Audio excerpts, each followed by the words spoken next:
Welcome everyone back to another Dragon Ball Legends video. My name is D-Free here. Today we are taking a look at the Gogeta banner, and we're going to talk about that. We're going to go ahead and do a breakdown for the brand new Gogeta and Gotenks as well. Hope you guys enjoyed today's video. Let me know in the comment section down below if you are going to be summoning for Gogeta, how many Chrono Crystals you'll be using, of course, and like what you want to get, right? As far as like what's available on the banner, what your priorities are. Obviously, a lot of you guys will say Gogeta. Some of you guys might say SSG Vegeta, because if you actually avoided summoning for him a few weeks ago, that was a really smart decision because of the fact that here we are, he is back on part 3, which would be the final collab summon banner. Now, I didn't think this would be coming 2 weeks later, basically, you know what I'm saying? So, I would have waited personally. So, nonetheless, let me know. But, we're going to go ahead and take a look at the characters in the banner, and then we'll turn around, like I said, and do a breakdown. This is a breakdown video, so feel free to scrub ahead a little bit if you want to just see the breakdown part. But we do have the collab summon part 3. So, this one's a little different. Now, the previous collab summons, and just for the record, I would say 9.5 out of 10.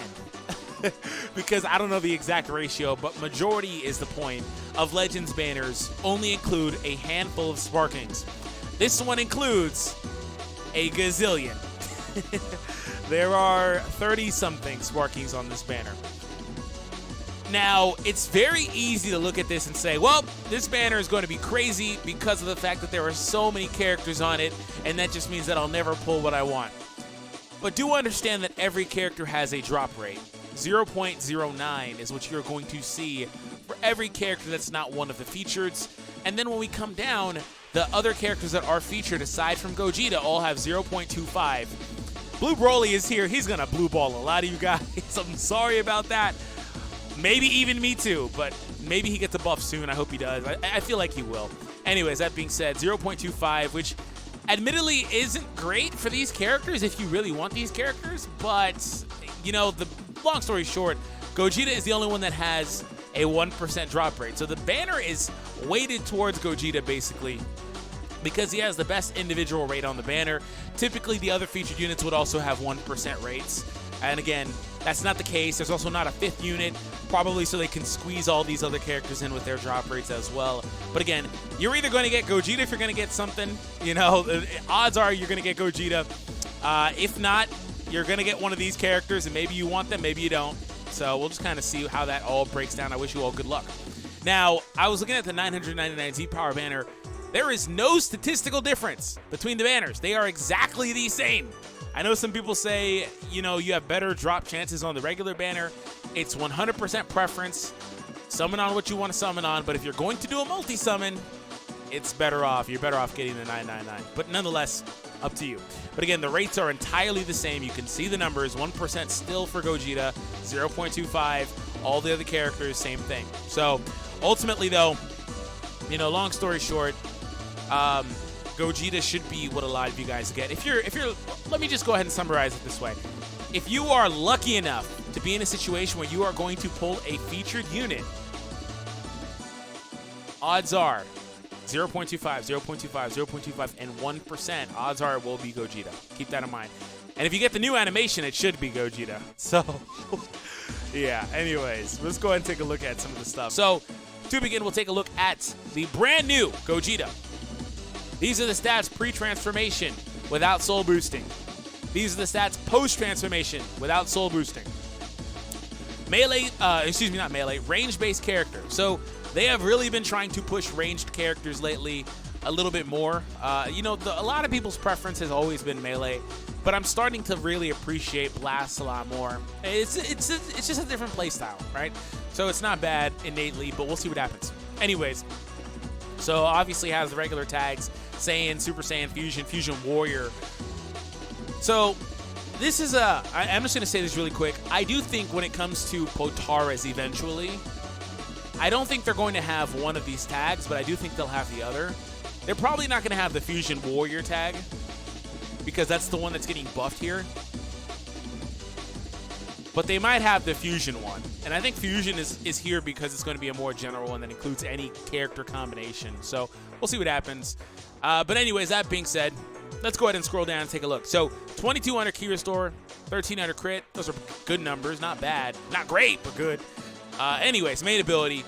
With his regular main ability, he transforms into a Super Saiyan. Restores own ki by 40 as well when he transforms.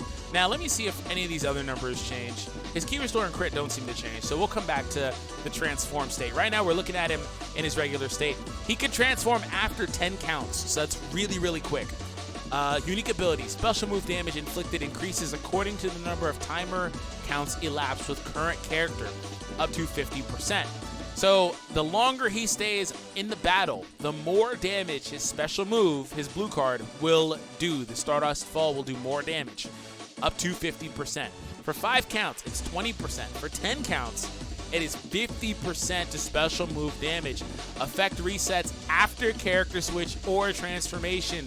So you would need to use it if you have one before you transform. So they want you to use it before you transform, basically. They even restore your ki. So they're like, yeah, go ahead and use your blue card if you got it. And then use your main ability and transform, and we'll give you your ki back and we'll make you stronger, basically.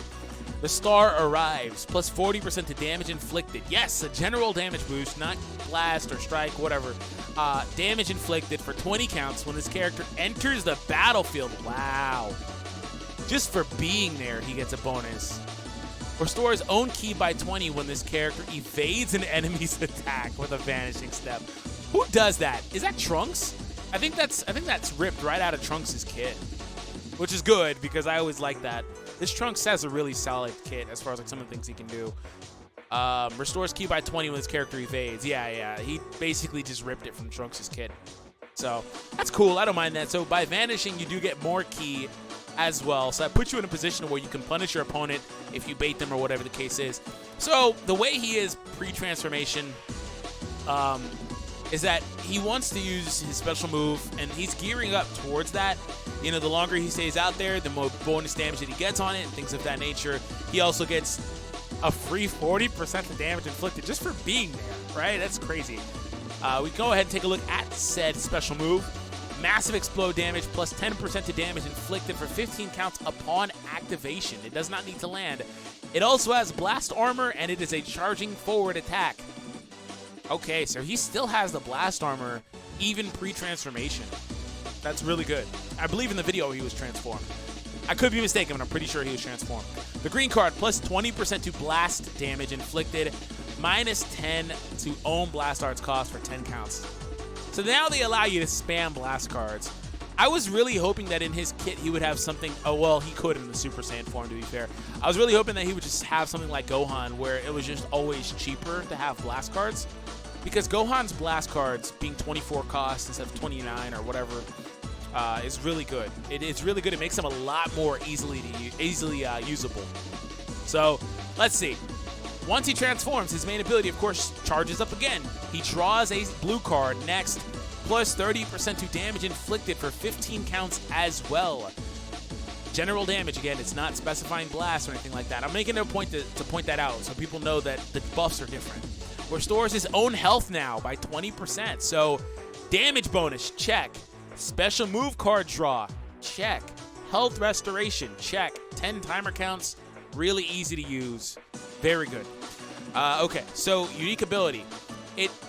So it doesn't seem like it changed much. So now it goes up to a maximum of 70 for however long he stays out there. 5 counts is 20, 10 counts is 50, and then 15 counts is 70. And the effect does reset after a character switch. So same thing. Star arrives 100% to blast damage inflicted when the enemy's armor is in effect. Cannot be wow! Okay, hold on.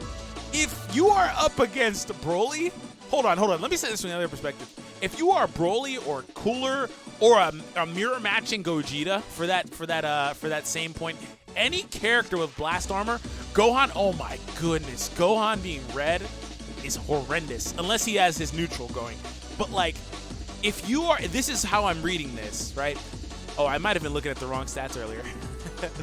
Anyways, if you are activating your blast armor to fly through blast, they do 100% more damage. Holy crap! You're gonna wind up beating them before they get to you. Do not fly through blast when you're fighting this guy. Do not. Absolutely do not. I don't care what it is. Don't do it. You better be at max HP, man. That's crazy. That's the first thing in his kit that's really surprised me. Everything else it's just been kind of like, honestly, kind of cookie cutter, whatever. You know what I'm saying? Like, but that was crazy. That's the highest number in the game, I think, for anything like that. Off the top of my head. Next one that comes to mind is Chi-Chi with 80%, which is still ridiculous. Plus 40% to damage inflicted for 20 counts when this character enters the battlefield. He still keeps that. He still does bonus damage. General damage inflicted too, so he's going to spike that on top of his blast damage too. Restores his own ki as well when doing the vanish. Oh my goodness, 100? Really?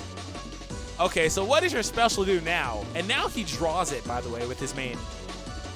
Massive explode damage plus 15% to inflicted damage for 15 counts upon activation. Okay. And now the upgraded portion. Deals massive explode damage. Oh, no, okay, it's different. Inflicts all enemies with no switching.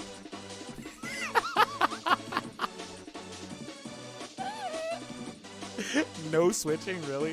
For 3 counts upon activation. Again, he doesn't need to land it, but if you made a vanish out, you might be able to take control of the match. That's actually very potent.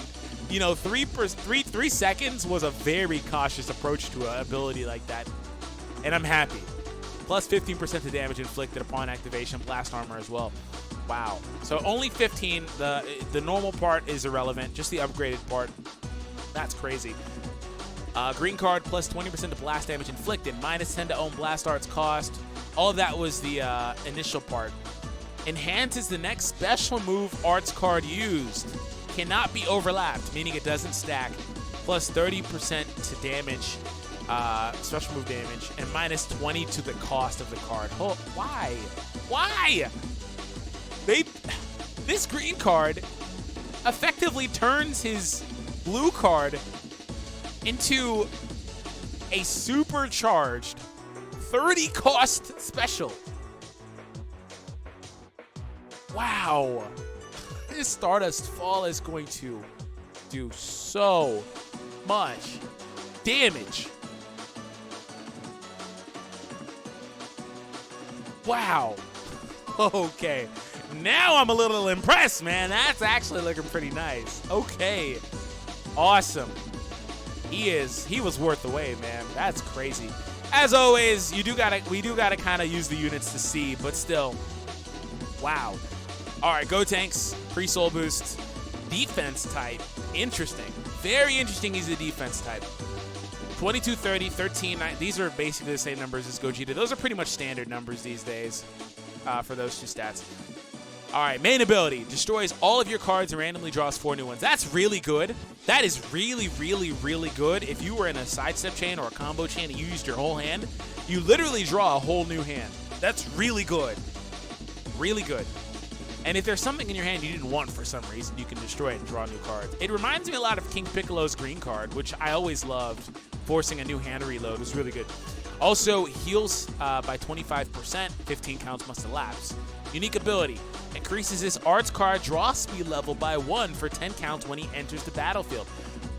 Oh, he's a spamming, chaining type of unit. That's good, man. Minus 10 to his blast arts cost, too, for 10 counts when he enters the battlefield. Applies attribute upgrade. Minus 40% to damage received to sell for 20 counts when he switched to standby. Oh, and switch to standby is a really cheeky way of saying he'll get it, but like never. Because you're not going to use that. You're never going to get that. Because he'll be on standby for most of that time. And then he can switch in and get his other buffs and then have a little bit left if you bring him back out immediately. But still, that's good. That is a really good unique. Minus 20 to own special move arts cards. Cost? Oh. His Galactic Donut is cheaper, just like Gogeta's attack. Wow. For 45 counts, though, from the beginning. That's different. I don't think we have that assault skill, typically. Deals major impact damage. Inflicts enemy with the attribute downgrade. Plus 20% of strike damage received. Okay. Plus 25% of strike damage inflicted. With the green card, double strike cards. This Gotenks is actually good. He's actually really fire. He's really fire. Him being defense type kind of screws him and his stat distribution. But he's fire. This is a fire kit, man. Okay. I'm excited. All right, everyone. Thank you all for tuning in. Hope you guys enjoyed. We'll be back for some more summons, and I wish you all good luck. Until then, peace out, everybody.